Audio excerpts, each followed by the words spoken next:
Hello बच्चों, let's read this question. The question says, in the following question, a statement of assertion is followed by corresponding statement of reason. Of the following statement, choose the correct one.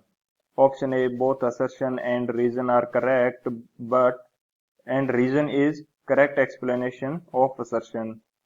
Option B, both assertion and reason are correct, but reason is not the correct explanation of assertion.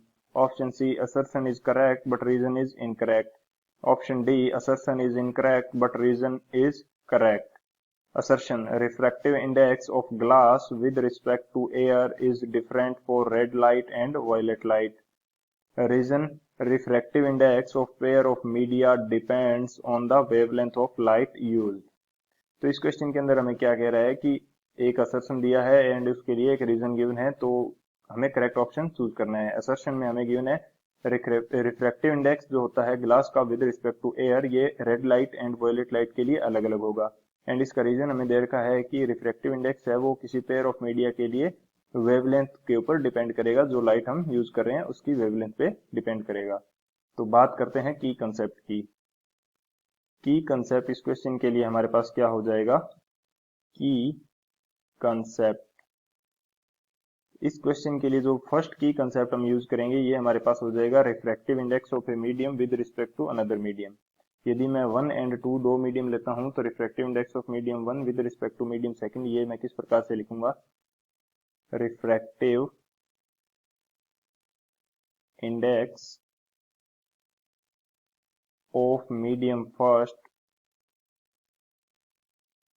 refractive index of medium first with respect to medium second। तो इसको लिखा जाता है mu 1 2 से। Mu हमारे पास क्या है, रिफ्रैक्टिव इंडेक्स। 1 2 का मीनिंग है refractive index of medium 1 with respect to 2, तो इसकी वैल्यू हमारे पास इक्वल होती है म्यू 1 डिवाइडेड बाई म्यू 2 के। तो ये हमारे पास हो जाएगा फर्स्ट की कंसेप्ट। सेकंड की कंसेप्ट जो हम यूज करने वाले हैं ये हमारे पास हो जाएगा कोची इक्वेशन। तो कोची इक्वेशन ये हमारे पास क्या होती है, कोची इक्वेशन। कोची इक्वेशन जो है ये रिलेशन देती है हमारे पास रिफ्रैक्टिव इंडेक्स का विद वेवलेंथ लैम्डा। तो जो म्यू की वैल्यू है ये विद रिस्पेक्ट टू लैम्डा किस प्रकार से चेंज करेगी, ये होती है Cauchy equation. A plus B by lambda square plus C by lambda 4, and इस प्रकार से ये चलता रहता है। तो ए बी एंड सी यहाँ पे क्या है, कांस्टेंट। ये दो हमारे की कंसेप्ट है, इन दोनों की कंसेप्ट की हेल्प से हम इस क्वेश्चन को करेंगे सोल्व। तो बात करते हैं सॉल्यूशन की।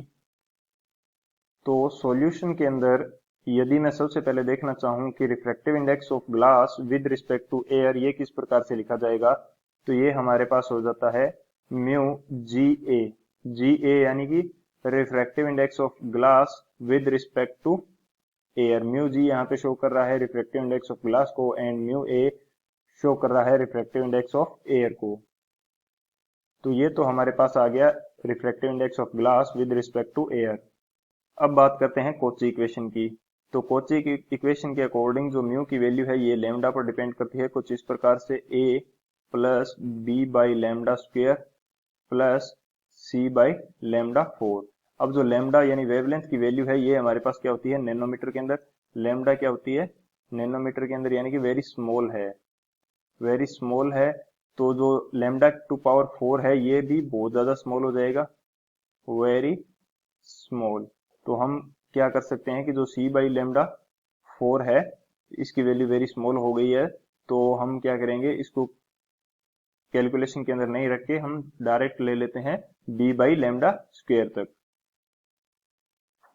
बी बाई लैम्डा स्क्वायर तक हम ले लेते हैं। तो जो म्यू है इसका रिलेशन हमारे पास क्या आएगा, a plus B by lambda square, यानी कि ए एंड बी कांस्टेंट है तो mu is inversely proportional to lambda square. Mu क्या आ जाएगा, inversely proportional to lambda square, यानी कि वेवलेंथ की स्क्वायर के इनवर्सली प्रोपोर्शनल आ जाएगा। अब हमें पता है कि जो वेवलेंथ है रेड लाइट के लिए, यदि मैं इसको शो करूं लैम्डा आर से, एंड जो वॉयलेट लाइट के लिए जो वेवलेंथ होगी इसको मैं शो कर देता हूँ लेमडा वी से। तो जो लेमडा आर की वैल्यू है ये ग्रेटर देन लेमडा वी होती है। तो इस रिलेशन से यदि म्यू की वैल्यू फाइंड आउट करना चाहें हम, तो जो म्यू होगा रेड कलर के लिए ये हमारे पास क्या हो जाता है, ये लेस देन आएगा म्यू वी से, यानी कि वॉयलेट कलर के लिए जो रिफ्रैक्टिव इंडेक्स है ये हमारे पास आ जाएगा ज्यादा।